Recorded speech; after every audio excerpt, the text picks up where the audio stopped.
Hey, welcome to the Brownie Points Podcast. We completely forgot to record an intro, so this is me doing it in post. The episode is basically going to jump right in. Enjoy. All right, so in this segment, we're going to get into the Browns acquisitions, who are our favorite players that we think that they brought in, who's going to have the biggest impact on their team. So, what do you think?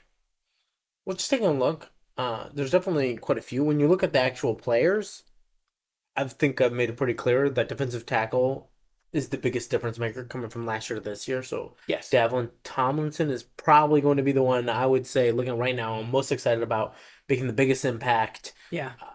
Underrated, Shelby Harris is probably the X factor on this For defense and making this work. But Tomlinson's still the one making the biggest difference. Yeah. I would have to give, in terms of players, considering the whole and what that can then open up for more players that we've had but have not been able to reach potential in the linebacking sphere and what that can do for everyone else, I would say Davlin Tomlinson is my pick for the biggest addition from the player's perspective. Yeah. The Browns have tweaked this defensive line yearly for a little while now. This time, it feels like the first time they've really made two standout additions. It feels like a lot of times they've done kind of Band-Aid work. Like, hopefully Jadeveon Clowney can get back to this certain level. Hopefully Sheldon Richardson can get back to this certain level.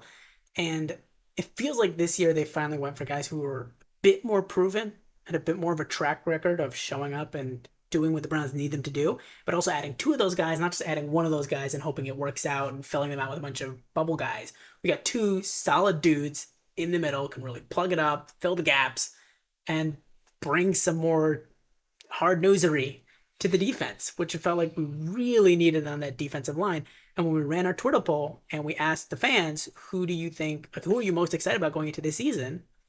The fans said overwhelmingly the defensive line is what they're most excited about, and you can't blame them. Myles Garrett being a perennial defensive player of the year candidate, adding players like Shelby Harris and Dalvin Tomlinson can make an enormous impact for Myles Garrett, specifically like in his chances of being defensive player of the year. Do you think those guys are going to make Myles Garrett a favorite to be defensive player of the year now that he might actually have some support? I hate to be the guy who says this, but definitely not. Why do you say that? I don't. Because that's a hot take. That's a hot take. I saw the NFL tweets. I saw some tweets. Definitely a few experts are picking Myles Garrett for the Defensive Player of the Year award. He's been a popular pick, though, in recent years in general. Because he has a habit of disappearing. He's done this for a long time. And this is your Myles Garrett hot take. This is my Myles Garrett hot take. I've never been as high on Myles as other people. That doesn't mean I don't like him. It doesn't mean I don't think he's really good. But in my opinion, he's never quite been at that top of the league elite level. And my opinion is he disappears too much. There are too many plays where he makes zero impact. Too many plays or too many games where he doesn't get a sack. He'll have runs where he gets sacks and runs where he doesn't. And if it was just a matter of talent level, he wouldn't disappear for as long as he's had. And to me, that speaks to the way he runs and the way his motor is and the way things work out. And maybe it's been unfair. Maybe it's just been too many double teams, and I could very well be wrong. That's what I think. That could very well be wrong. Yeah. But I've seen guys who've gotten that treatment and still come through more than he has. I will say I don't think he's super technical. I just think that, for example, I think Max Crosby gets a lot more out of someone being on the other side. Do you think Max Crosby is better than Myles Garrett? I do, yeah. Okay, so that is definitely a hot take. A hot take. I know he's not the guy with the sack numbers, but he's the guy who's always disrupting every play. You're definitely going to get hate in the comments for that one. Oh, I know. I'm clipping that. That's fine. His motor is insane. So when you put someone on the other side, he gets less attention, and his motor's going the whole time. So I think he makes more of a difference because I see him consistently in the backfield with the double teams, with nobody. Now they got Chandler Jones, so we'll see what he does. Yeah. But he's always back there. He's always causing problems. So I have belief that he'll do more. Yeah. And the biggest hate, of course, is, despite my opinion of the Steelers, I actually think T.J. Watt is better. T.J. Watt is very good. I don't think I know people don't like it. Browns fans definitely. It's a Browns fans hot take. But it's not a hot take. I don't think that's a hot take in general. It's not a hot take. It's a Browns fan hot take. Yeah. And I'm not saying that, every NFL expert will agree with you. But overall, you're not going to be looked at as crazy for saying that. From the Browns fans' perspective, yes, they will look at you that way. But the general NFL public, I don't think. But I do want to clarify. T.J. Watt. I'm not saying that Myles Garrett is mid. Like, he's really, really, really, really good. Where would you have? Because most people have Myles Garrett as top 3 defensive lineman in the NFL. Probably put him like 5 to 7, somewhere in that range. I haven't sat there and ranked him out. So you're saying like excellent, but just missing out on that elite Probably 5. group. Probably about 5. Like, really good, but just a little outside because of the consistency issue. Yeah. And that might be fixed, too. Like, he's still not that old. Like, you can work on little things. Yeah. And Za'Darius might even help him in that regard. Wherein Za'Darius isn't better than him, but sometimes veterans who have been successful still have a trick or two up their sleeve for you. Yeah. It's not always about being better. Some of these guys just have that trick. And actually, sometimes guys who are less talented have better tricks because they have more to overcome. Yeah. I don't know if this is me just not paying enough attention, but when I watch Myles Garrett, usually when you watch his sacks, it feels like he usually gets them based off of his physicality. That usually either he's sped past them or he kind of does that, or he uses his incredible speed and strength to kind of eke around them and get it, and he is monster athletically, right? So he can do that. And I've seen him bull rush guys. I rarely see him use a really excellent use of hand motions and techniques, moves at the line of scrimmage, swim moves, and things like that. It feels like he does them. It's not like he never does them, but it feels like he over relies on his physical ability, which is not surprising because when you have Myles Garrett's physical ability, I mean, the guy is unimaginably athletic in a league of unimaginably athletic human beings, but it does feel like he over relies a little bit on that, and maybe because of that athleticism didn't throw as much of the technical side, kind of like how NBA, sometimes you have your guys who are super athletic, and because of that they never had to learn how to shoot. Yeah. And then when they get to the NBA, it becomes a problem. For him, he's so athletically gifted, and it's not like he has no technical ability, but he's so athletically gifted that it doesn't matter as much. But I do think he lags a little bit in the technical area when you compare him to somebody like TJ Watt. Yeah, and you'll see that with college guys a lot of times, people who play at certain universities, and they'll just be so physically dominant, and then they don't have technique, and it doesn't match up. And you'll see this most often surprise people at the offensive line position. Yeah. A position where a lot of people also don't pay as much attention to technique, or aren't like really hardcore, and even a lot of hardcore people don't. And I'm not even... And so they'll get surprised by people who underperform in the NFL who just haven't put the technique together. Yeah. There's some dudes who don't get the same sack numbers, but end up having more of an impact, right? Because I think they are a bit more technical and they have a way of getting there. Cameron Jordan is a guy that I think has a bigger impact on his teams. Frank Clark is a guy. Cam Hayward, actually. Cam Hayward. I hate to bring up the Steelers, but Cam Hayward's super underrated. But these are guys that have big impacts on the teams, but they don't quite get those same sack numbers, but they get a lot of pressures. They're always kind of in the way. They're always kind of he doesn't play anymore, but Elo Inada, when he used to play. Elo Inada. Do you remember him on the Ravens? Oh, he was a monster. Remember. Yes, he was. I hated him. No, I remember that name. Really, it was not fun for us. I completely forgot about that. But oh my God, dominant man. Yeah. So Shelby Harris, Dalvin Tomlinson, obviously the biggest addition. Who do you think is the most underrated addition to the Browns defense? Because we talk about the most significant guys. We all know Dalvin Tomlinson and Shelby Harris. But who do you think is the most underrated? Okay, I'm going to answer your question my way, and then I'll answer your question straight up. Okay. My way is the biggest addition is actually subtraction. Which is John Johnson III. I'm so happy for him to be gone. He was a big disappointment. It's not just what he did on the field. It's that he never shut up. The fact that and if you remember, I think we talked about this, but when he talked about Brissett in the last game, before they played the last game with him, before Deshaun. Yeah. And they're about to play the Buccaneers. And he made comments about how he was so excited for Deshaun to come in because Brissett had this big run, but if it would have been Deshaun, it would have been a touchdown. And he was talking about this before the last game. Guys who talk like that are just guys you don't want in your locker room. Yeah. Let alone the fact that he didn't really deliver on the field. So getting rid of him is also a sign of a franchise that takes itself seriously. So you're saying addition by subtraction, both in the culture, the locker room, and on the field. I don't think I disagree with that. I'm definitely agreeing with you on that. I was a little excited when they signed him, but ultimately he was a big disappointment. That's definitely not a hot take. We've had a couple hot takes today. That's definitely not the hot take. All right, what's your straight up answer though? My straight up answer would probably be Juan Thornhill, the guy who replaces him.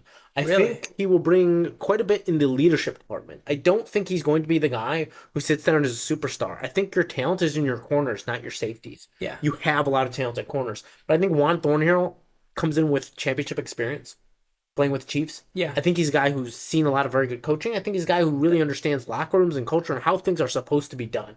And so I don't think he suddenly, it's not like those... It's not like when you get that championship guy and the really bad team like the Browns have been, and they're like, it's going to turn everything around. Yeah. But I think there's more to it with Jim Schwartz, with a lot of talent. But I think he's not going to be the captain of the team. Yeah. But I think he could be the captain of the secondary. Because John Johnson wasn't mature enough to do it. That's the thing. John Johnson was the captain.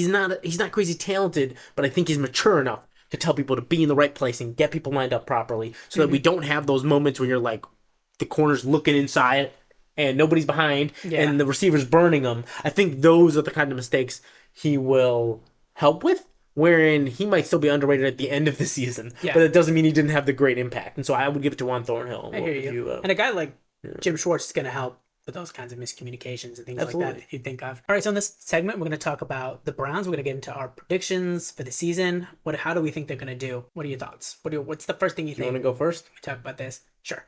So, thinking about the Browns coming into this year, we go through this every single season, and every year we talk about this. I think about that Cleveland sports talk blog. It's called what's it called? There's always next year. Yeah, there's always next year, exactly. And I remember when I came across that the first time, and I was like, God, I hate how accurate that is. I can't stand it because we do that every single year. It's like, well, there's always next year. Now, usually I'm thinking that after like week 4 with the Browns, but hopefully that won't happen this year. It's kind of like bleep you, but I respect you. Exactly. Okay, so for me, I think the Browns are going to win 10 games. I think it's a toss-up whether they're going to make the playoffs, because I think that, well, in the past, you have been able to miss the playoffs with 10 games, although it's rare, right? Usually if you win 10 games, most of the time you're going to be in the playoffs, like 80% of the time, right? This year, there's that extra game, so I think that 10 wins, you could still get in, but I think it's closer to like a 50-50 chance if you win 10 games. So I don't know for sure that they're going to make the playoffs, but I think the Browns are going to win 10 games. I'm not so sure that they're going to come out firing and be everything that they could be on paper. Because what they could be is probably like a 13-win team. I think they're going to have some moments where I don't know how to say this, but I think the team still has some issues which are going to come out. So, for example, yes, we have a great corner in Denzel Ward. Denzel Ward's injured. He's got a concussion every week. I think there's going to be games where we're going to have a combination of injuries. They're going to throw us off. I think that there's going to be some late games, but the Browns don't come through. They haven't shown me that they're a team that can really come through at the end of a game. And I think that's going to show up this year in those close games, that difference from being a good team to being a great team. I think the Browns aren't ready for that step yet. And that's going to keep them to about that 10 wins threshold and not having those guaranteed playoff spots. Does that give you a playoff spot or not? That's the question. I can't say if it's going to. Well, it's a prediction. Games, it's a prediction. It's a prediction. Do you think that gets you in or not? I think the Browns will squeeze in. I think the Browns will make the playoffs in the last game of the season. But unfortunately, I'm the downer, as everybody knows. So I got them with 8 wins. And like I was a little down for this year. I feel like a lot of Browns fans thinking 12 wins. Well, here's my issue. My issue is in the first 5 games, we're playing the Bengals, Steelers, the Ravens, and the Niners. Yeah. There's a few tough games in those first 5 games. And I get the feeling that the Browns are going to waver. And I am worried about Stefanski's ability to get them back on track. And it's not all about... I understand Schwartz was going to help, but he's not the head coach. Yeah. Stefanski is. And I'm worried what happens if things don't turn out quite right at the beginning. Mm-hmm. Can they bounce back? And I'm not sure that they can. Yeah. It's a very tough AFC. You don't get a lot of easy games. You don't get a lot of games where you get to mess around and still win. Yeah. Like a lot of teams who are very talented get to mess around. We don't get that. Nick Chubb is going to miss some games. He does every year. Ward's going to miss some games. Right. So how do you work through that? And can he make those adjustments? Where's left tackle going to be? It makes me a little nervous. And I think at the end, they're going to waffle some games they should win and not quite pull it out. And 8 wins. And that obviously doesn't make it. And Stefanski's gone by the end of the year. That's my prediction. So going into this season, let's say the Browns season is a disappointment. We're not going to define what that disappointment looks like. Let's say at the end of the year, it's we all consider it disappointment. We all consider it disappointment. I want to know is what factor do you think will be that downfall? Like if you had to make the prediction, like let's say that the Browns had a disappointing season, what do you think is going to be that fall? Because I have my prediction. I want to hear what you have to say first. I think it's Stefanski in the locker room control as well as his lack of ability to adjust. I think it's been his issue the whole time. I think if there are injuries and he doesn't adjust and things don't go quite right, things will get rocky, and it doesn't mean everything will fall off a cliff. We're talking about 8 wins. We're not talking Yeah. about 4. Sorry, But I just also want to say, and we're obviously not talking about Deshaun Watson because that's way too obvious. Like, obviously, if Deshaun Watson is bad, that's gonna the team's gonna disappoint. I don't think he'll be bad. Okay, but I don't think he will. But if like I'm saying, I think people are like, oh, maybe it'll be like last year. No, I don't think he'll be bad. no, probably not. How good we'll see, but I don't think he'll be bad. Yeah, But I've had my doubts about him in the clutch, yeah, and we'll find out. But yeah, But you're we'll saying find out. Stefanski, yeah. But I think he's overall a good quarterback, and I never doubted that. I didn't think he was going to be good last year because I was paying attention to the fact that it had been 2 years. Exactly. Exactly. But I think he'll be good this year. It may even then also Deshaun still also may take a couple of games to get going. Mhm. It's still been a long time. Yeah. It may take him a little bit to get going. So that's my take on the Browns. Mhm. That's where I think things end up. You have your take, which certainly would be nice. Yeah. Well, I mean, we'd love it to be 11 or 12, but certainly better than mine. Yeah. Let us know what you think the predictions for the Browns are going to be going into next year. Hit us up at Brownie Points 99 on Twitter. You can also comment under our YouTube video, whatever you want. We don't care. So we're going to transition into our next segment. Let's talk about teams every single year. There's a team, at least one, that surprises and does a lot better than we think, and a team that does terrible Yes. and we thought was going to be good. Every single year. And every year, everyone who tries to guess looks like fools. But we're going to try anyway. We're going to try anyways. But yes, this is true. And it happens in every sport. But especially the NFL. sport. I feel like the NFL gets a little more with it. NFL, A little bit more. Yeah, to some degree, yeah. I do agree with that. Partly, I think, is because the NFL has so many variables because there's 22 guys rotating Yeah. around. And then you have the coaches, and the coaches have such big impacts. They can do so many things to a team, their culture, the players, the technical ability, that they can bring so much to the table. I think there's just so many factors, so many variables going on. I think that's what makes the NFL sometimes so difficult to predict, and how you can have these highs and lows one year after the next. The NFL generally feels like the most inconsistent league, I think, personally.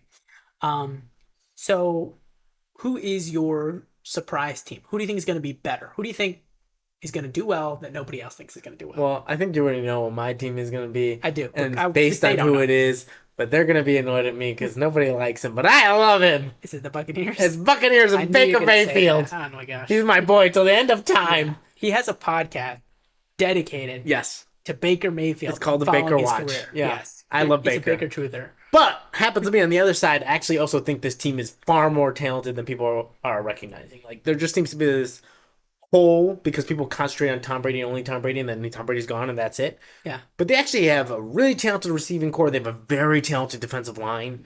Todd Bowles is still a great defensive mind. They get in there. The offense wasn't that good last year when they won 7 games. Like, they still have a really good defense, and they have all those good receivers. I think the run game's going to be a bit better this year. I think play calling's going to be better. Leftwich showed some real weakness last year in the play calling game. Yeah. I think Canales isn't world class, but I think he's a little bit better and better suited for the offensive line. I think Baker's better suited for the line than Brady. He's not better than Brady. He's not touching Brady. But Yeah, obviously. but at the end, near the end, his last year there, when the O-line wasn't as strong as it had been, he's just not mobile. It's just the reality. Yeah. And Baker is good at throwing across his body. Yeah. When he rotates both ways. So I think he'll be able to utilize a little bit more, which is really good to buy some time with the line and be able to get it downfield to threats like Chris Godwin and Mike Evans and take advantage of guys that are just really, really good. And I think he can do that. I think Rashad White's a good running back. So I think Cody Mauch was a great pick, actually. Anytime you get that ugly-looking old lineman with missing teeth, you know you're in for a good run. Wirfs is a monster. Yeah. So I just think they have more We talent. drafted Tristan Wirfs. And Yeah. That first year looked like about even, but nah. But I always wanted Wirfs. I did. I know. I remember. Did you see that video where he jumps out of a pool standing? I did see that. I know. Like, athletic ability though is never. I mean, I that was very know. impressive. I know. But he was also good in college. Yes, Like, it yes, wasn't. exactly. It wasn't pure projection. It's not Anthony Richardson. He was good in college, so Yeah. there was reason to think it I would know, for move. sure. Whereas, and I was always skeptical of Wills because why weren't you playing left tackle at Alabama? Yeah, I know that. And There was no top 10 pick at left tackle. Yeah. Why weren't you playing it? Yeah, I do remember that. I remember I watched actually some film on Jedrick Wills actually, and he was so technical. He was so technical of a player. Really felt like he was one of those guys that almost couldn't fail. Felt like he was going to be at least decent. I don't know. We'll see. He still might be that guy. He's still young. He was dealing Maybe with move him injuries. back to the right side. We never know. Some guys are better off of that move. than they are on the left. You'd think it'll be a little disappointing, but if he's a great right tackle, I'll take the it. thing is that we have Jack Conklin there, and then what do you do with Conklin? Can you move Jack Well, Conklin to the Conklin's left free tackle? agent after next year. Right. Well, yes. Maybe it's just time to move on. Maybe. I mean, to be honest, he's barely been healthy long enough to make a difference on the team, but which is unfortunate because he was a good signing. He was kind of not cool, but he was a really good signing. I was surprised that they were able to get him. But back to Buccaneers real quick. Just finishing up. So I do think they're going to be good. I think they get 10 wins. I think they're going to be a bit of a surprise team. I think it's a weak division, weak conference. Okay. I think they make that game improvements. A weak division, weak conference. I think Bowles is solid and good defensive mind. I think Canales was a good pickup. You can just take advantage of what's there. I think Baker will have probably throw for about 3,700 to 4,000 yards. I think he'll throw probably 28 to 30 touchdowns, and I think he'll throw like 7 to 8 picks. And keeping these in control, and they have a good team, and that's what I think is going to happen. They're my surprise team. We shall see, but that's my surprise team. What is your surprise team? Well, before I talk about my surprise team, I want to comment on your surprise team. Oh, boy. All right, so here's the thing for the Buccaneers. You have a good point. It's true that people are hyper-focusing on Tom Brady being gone. The team had talent around Tom Brady. Tom Brady was not the only person on the team that you mentioned. Like, they have a good receiving core. They have a good defensive line. They have a couple good offensive line players. They have something there. It's not nothing. I am not a Tom Baker. So naturally, the quarterback being the most important position in sports, what you think of the quarterback is generally going to dictate what you think is going to happen with the team, at least to a large degree. So you being a little bit higher on Baker makes sense that you have them at about a 10-win team. For me, I think I see that team winning more 7 or 8 games. And since this is the prediction section, I feel like I should make my prediction where it came up. I think they're going to win about 7 or 8 Well, that's games. why I picked him as a surprise team. It would be a Exactly, surprise team if everybody was high on him. Yes, exactly. So now we go to yours. What's So your now pick? for me, They're terrible. my surprise team this year is going to be the Saints. As I just talked about with the quarterback is a big deal. I think getting Derek Carr in there instead of having a guy like Jameis Winston, and not that Jameis Winston was so bad, but Jameis Winston obviously, I don't think he's as good as Derek Carr. I don't think that's a hot take at all. I do generally am a little bit higher on Derek Carr than I think the general public is. I don't really know why the Raiders let him go in the first place. I don't really know what that was about. I felt like they should have allowed him. But I think the Saints are going to do right by him. I think that the Saints receiving core is actually fairly solid. Chris Olave. I love Olave. Great player. I've always wanted how much I ranted for the Bucs to get Olave? But I wanted him so bad. I know. I remember that. And look, he was amazing. He had a good rookie season. He was a good wide receiver as a rookie. Assuming he takes another step, he could be in the conversation as a top 10 receiver in this league. And most of the year, who was throwing it to him? The Red Rocket, Andy Dalton. Yeah, exactly. And Andy Dalton's whatever. Exactly. I think Derek Carr's a significantly better quarterback than Andy Dalton is. Absolutely. Absolutely. And I think he's going to elevate already a decent receiving core. Obviously, there's not so much behind Chris Olave, but I think a decent receiving core. I think Chris Olave will become a number 1 receiver this year. I think Derek Carr is going to help elevate them. I think the Saints in general have been a decent, solid organization over the years. They've been generally fairly well coached, and I think Derek Carr is what they really needed. I think a lot of people see them as probably a 7-win team, and I think they're a team that could actually surprise win 9, 10 games. Actually, I think they're going to win 9.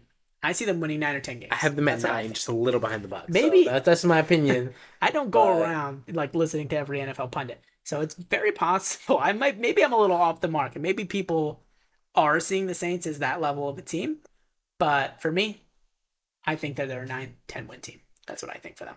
Yeah, I think 9 is where I'd put them. I mean, Chris Olave is wildly talented because he was underrated coming out because people weren't thinking of him as fast as I think. First of all, number 1 as he is, and number 2, they're underrating how fast he is while being very technical. His ability to run routes perfectly. I call it quickness. Yeah, but while also just in one fluid motion, running a perfect route, making these technical moves while being fast. Yeah, do good run routes. Man, he gets open, and he can capitalize on deep balls. And again, with Andy Dalton, he was killing it. He had almost 1,000 yards. Yeah. I can imagine what he can do with a competent quarterback back there. Exactly. I love Chris Olave. Yeah. So I think it's a good pick. Yeah, and I think the Saints, I'm not going to say the Saints coaching staff is incredible. We really still remains to be seen. But I think they're all right.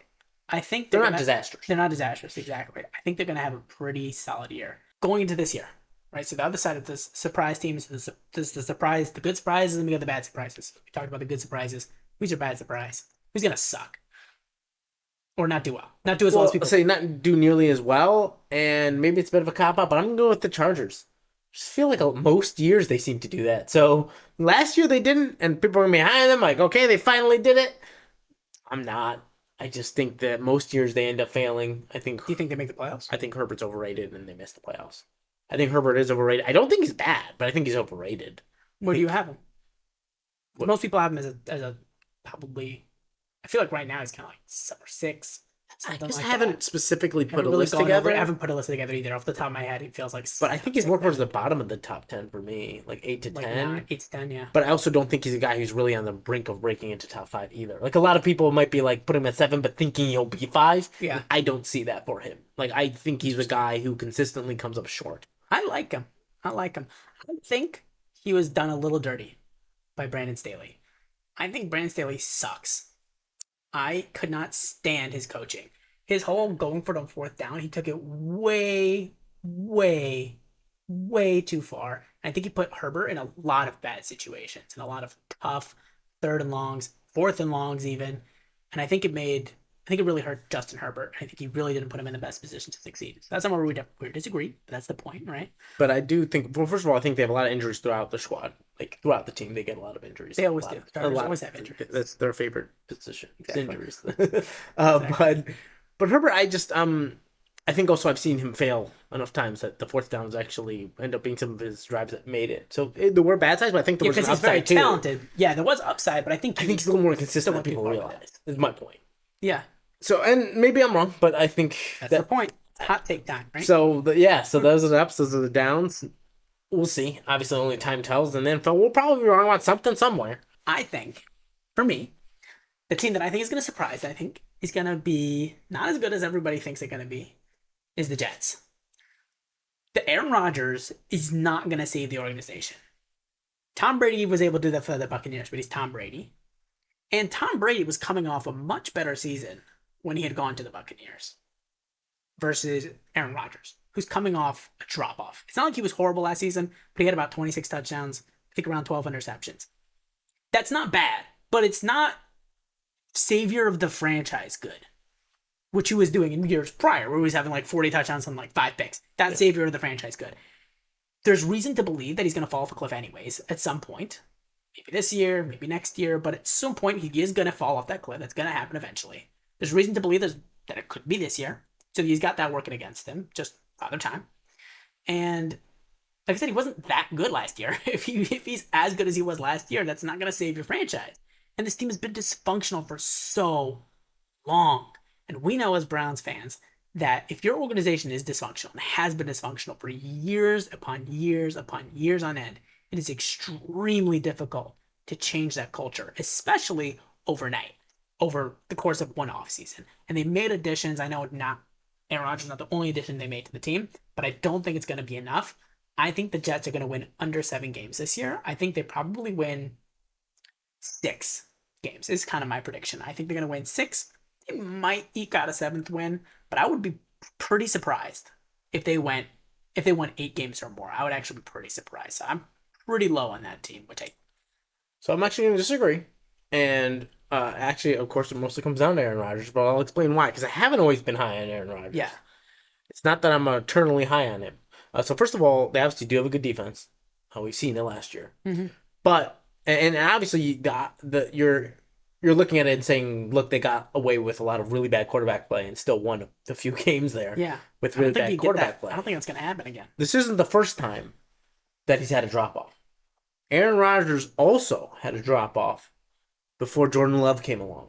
So he was dropping off, and he was kind of headed into that sunsetty area. And then they drafted Jordan Love. And suddenly he cared. And he was phenomenal, and he won the MVP, and he won another one, and he was great. And then he dropped off again. So I think Aaron Rodgers will be very good this year, and then bad next year. So I think he's a man who's... So you almost agree with me. You're just prolonging it by a year because you think Aaron Rodgers is that kind of dude who's got some spite in him. He'll play absolutely he is. I don't agree. I don't disagree with that. That's the question is, can he pull it out? He's older. Exactly. That's kind of what I'm saying. Fair. He's also got that working. It's fair. He's a little older. I just think he pulls out one more. I've just seen a lot of great players, especially in basketball, but a lot of great players A lot of people have had a lot of talent. When they want that one more, they pull out one more, Yeah. and then it goes out. So what do you think? What's I think they won 10 games. 10 games? I think they'll get 10 or 11. Okay. So you got them at So- about 10. I have them at roughly 6 or 7. So we'll see what happens. We'll see. But that's Well, why I do think, yeah. I just think he's that guy. He's going to be like, no, stupid Packers. I'm good. I'm going to pull one more. So, I mean, we'll see. At the end of the season, we're 100% going to look stupid. Certainly at some point, possibly for all of these predictions. Who knows? We'll find out. But the best part, in my opinion, if it goes my way, is next year when they all go, the Jets are winning Super Bowl this year, and then they win like 6 games that year. That's If what I you're think right is on going to both, happen. Yeah, you're definitely going to look like a genius. But it also is going to be funny just to see all the people going like, yeah, they'll be like, the funniest part is the big people in the big shows who have all that writing behind them. And then when they're wrong, how they like kind of pretend like they never had their first opinion in the first place. There's like a lot of people that do that just kind of like flow their opinions into a new lane. Yeah. I'm like, wait, what? Closing out that segment, this segment, we're going to get into the awards prediction section of the podcast. Again, we're taking a little bit of a step out from the Browns. We talked about the Browns already. We're going to step a little bit out to NFL honors, MVP, Defensive Player of the Year, Rookie of the Year, all that good stuff. So, who's your MVP? My MVP is Joe Burrow. I think he's guys on the edge. I think he's going to be very close to Patrick Mahomes. And I think the people who give out awards are going to say, Mahomes has won enough. They do that a lot.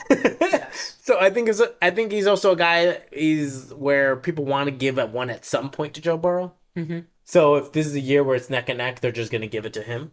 Because he's that guy He's that unbelievable, though. He would he's deserve so it. good. And Yeah. you know, like sooner or later, he has to win one. He just has to. And so I think it's this year. And Mahomes just won it.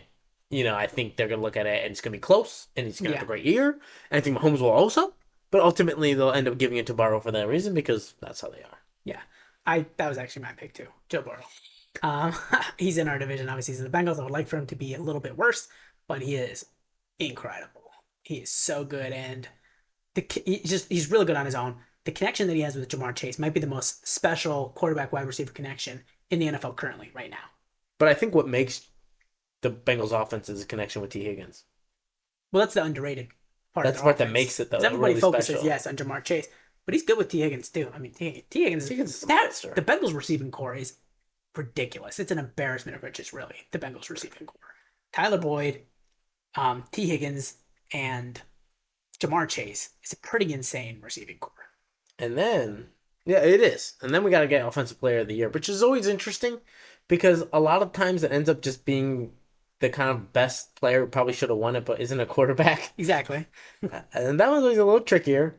Often it's a running back. Sometimes it's a receiver. I would say the favorite is Justin Jefferson. Probably the favorite coming into the year. Yeah. And wouldn't you say? Yeah, no, I agree. That's kind of the guy at the top of my head is Justin Jefferson. If he's got the hype, you do need some level of hype usually. You need a storyline with you, a narrative. Justin Jefferson is definitely, I think, got the media behind him right now. That he's like, oh, that he is a superstar. And if he goes out and he starts delivering, he's getting 100 yards every single game. He's going to get that kind of narrative behind him to win that MVP. Yeah. And then there are some guys that have the potential to do it, depending what happens. You know, depending what goes on. I think like a guy like Saquon would have a shot at it if he comes out there and just kills it. Mm-hmm. Because he also partially because of the team around him and the fact that there is that belief that he's the one driving the offense, not Daniel Jones. Right. And so therefore I think he has that shot for sure. Mm-hmm. Receivers is always a little more difficult. So Jefferson's lifted himself to that, but most of the time when they do something, people just automatically refer back in their minds to the quarterback. Mm-hmm. So they just never really get that same level. But running backs, it's a little trickier. It doesn't feel like there's that clear answer. Derrick Henry's had some injury issues. Nick Chubb consistently seems to have injury issues of some type. Yeah. I think McCaffrey's a little overrated, and he's got plenty of injury issues. Mm-hmm. Not that he's not good, but I just don't think he's quite as good as pre-injury. Mm-hmm. So when you're looking, I'm gonna be honest, it feels like a bit of a Jefferson versus the field. I don't want to say that he's the easy pick. I want to word it that he's the obvious pick. He's the default pick. He's kind of the obvious pick for MVP. And I'm not going to give a different take. Just to have a hot take. Defensive player of the year. Defensive player of the year. Browns fans obviously want Myles Garrett. I think another big contender, we got Michael Parsons and we got TJ Watt. Is there anyone else that's really competing Other than those two guys, TJ Watt, Micah Parsons, I gotta pick Myles Garrett. And I know you don't think Myles Garrett is the defensive player of the year, it's fine. but from a national perspective, It's fair. It's from fair. a national perspective, from the Browns' perspective, Myles Garrett is absolutely considered defensive player of the year candidate. I personally do think he's a defensive player of the year candidate. He was last year. I think he's again this year. So who's your pick though? That's the tough part. I'm gonna let you go first. I'm gonna pick a little out of left field. Okay. Sauce Gardner. I'm gonna go corner. I think they just have a big year. That's a sleepy pick. If the Jets have a big year and the defense plays well, Gardner's going to get the praise for side it. of the defense, and so then they'll go. Gardner's going to get the praise for that. But they love winning the MVP new. in your second They love year. the new. Winning MVP in your second year is a pretty Defensive big player deal. of the year. Defensive player of the year. Yeah, sorry. Which is defensive MVP. Yeah, exactly. I agree, but they love the new. I actually think my prediction, and I'm not just saying this because I'm biased, although I am biased. I actually do think it's going to be Myles Garrett. Okay. And I know it seemed like I didn't love Myles Garrett before in the conversation. And I don't think he's necessarily the best. I do think he's up there, but I think he's gonna win it Defensive Player of the Year for my prediction. I think Myles Garrett's gonna have a lot of sacks this year. I think he's gonna be a great player. None of us disagree that he is an incredible player. I think his numbers could put him in a position where it's undeniable. Because you can get there as a defensive lineman. You can get those kinds of numbers where an MVP, with the defensive player of the year, is undeniable to you.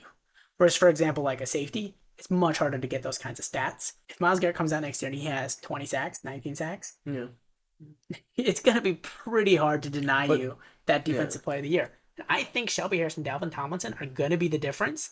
I think Alex Wright's going to have is going to take another step up. I actually think Alex Wright's going to be an underrated player for the Browns this year. So he kind of actually just came back to me. But I think Alex Wright is going to be a solid defensive player there. I think Myles Garrett's finally going to have enough pieces around him that he's going to get enough one-on-one opportunities. He's going to get enough sacks. I think the stats are going to be there for him. I think the narrative is there for him. People are very high on him. I think he's the guy that wins Defensive Player of the Year. I think he finally gets it because he's been close. All right, so now we're going to make our Offensive Rookie of the Year picks and our Defensive Rookie of the Year picks. But obviously, we'll do that after. All right, so who's your Offensive Rookie of the Year guy? I'm going to go with Bryce Young. I know it's a little cliche, but most of the time, that's what ends up happening. It's usually a quarterback, yes. Most of the time, it's quarterback. Most of the time, it's going to be one of the top couple of picks. Mm-hmm. Quite frankly, Thielen's still pretty good. It'll give him enough help. Mingo's a little intriguing. They have enough going on there. Frank Reich, I think, is pretty good with quarterbacks. Mm-hmm. He's done pretty well with them for the most part, so I think he just ends up playing well enough and takes it home. Yeah. I think Bryce Young is Bryce Young to me is my second guy. I was kind of debating. I was debating between Bryce Young and Bijan Robinson. Because here's my thing. For Bryce Young, I don't know that... I know you were saying, he's got some receivers. But I don't know that he's got enough around him in order to do well enough. I think there's going to be a lot of lows on that Panthers team. I think that might affect him. Now, rookies... we've mentioned this before, but rookies tend to get judged on their peaks versus their average. So that may not hurt him so much. It's possible that if he just comes out and his raw stats look pretty good, and even if some of them in garbage time, which the Panthers are going to be playing a lot in garbage time, it's possible that will be enough to launch him. But I think the Offensive Rookie of the Year could be Bijan Robinson. First of all, running backs usually have a pretty good track, to win that Offensive Rookie of the Year. I think the Falcons' offense is going to rely on their running game a lot. And I think Bijan Robinson is going to have the volume necessary. And I think he's talented, but he's going to have the volume and he has the talent necessary to launch you into that front runner position. I think by about week 8, week 9, I think it's going to be talked about between him and Bryce Young. That's what I think. No, I think it's fair. I mean, there's usually not. The only guy who's thrown as a sleeper potentially is Jordan Addison of the Vikings. They're going to throw a lot. Yeah. And I think he's a very good receiving talent. And as such, he may make some surprise moves. Especially with Justin Jefferson, right? Yeah. So if Justin Jefferson will command that attention, there's always that ability. I think he's going to be a great duo for sure. The question is whether he can challenge for Offensive Rookie of the Year. Yeah. But that's probably the sleeper pick I would mention. Yeah, because that could affect his volume. Yeah. So we'll see. And then there's the deep sleeper in the deep land of make-believe where weird things happen in the NFL, where Will Levis makes it, where Tannehill gets injured and Levis steps up. And then that would be wild. That's a wild one, but people get injured. Do you think Tannehill's he has the talent? That's why I don't think it's that likely. So you talk about he's a little inconsistent. but there's a world of make believe. Okay, where he gotcha. comes in there and makes it happen. I don't know. All right, what about defensive rookie of the I year? want to throw a deep sleeper in there. Can you let me? Sean, I'll cut it. No, I'm kidding. Who's your defensive player of the year? Defensive rookie of the year. Well, it's kind of cliche, but Carter just looks so good. Jalen Carter. Jalen Carter. He just looks so good. Yeah. He's got the supporting cast around him also on the Eagles. And most rookies don't get that many sacks. So if he's getting 9-10, he's great shot. Dude. Yeah, for sure. All right, we're going to wrap this up here. It's a bit of a long podcast, but there's a lot to discuss, a lot of predictions. Look for us to come on next week. Next week is week 1. We'll have a real NFL game to talk Covering about. Week 1, it's going to look, the format of next week's podcast is going to be slightly different. We're going to get into the Brownie points and giving out the points to the offense and defense. We're going to explain that all next week, but you're going to really see this podcast start to take its form and its signature, I think, next week. So we'll look to see you there. Don't forget to follow us out on our social medias at Brownie Points 99. At Brownie Points 99. Don't forget it, because we always do. Yeah, exactly. All right. Have a good day. Have a good day. I don't know what that was.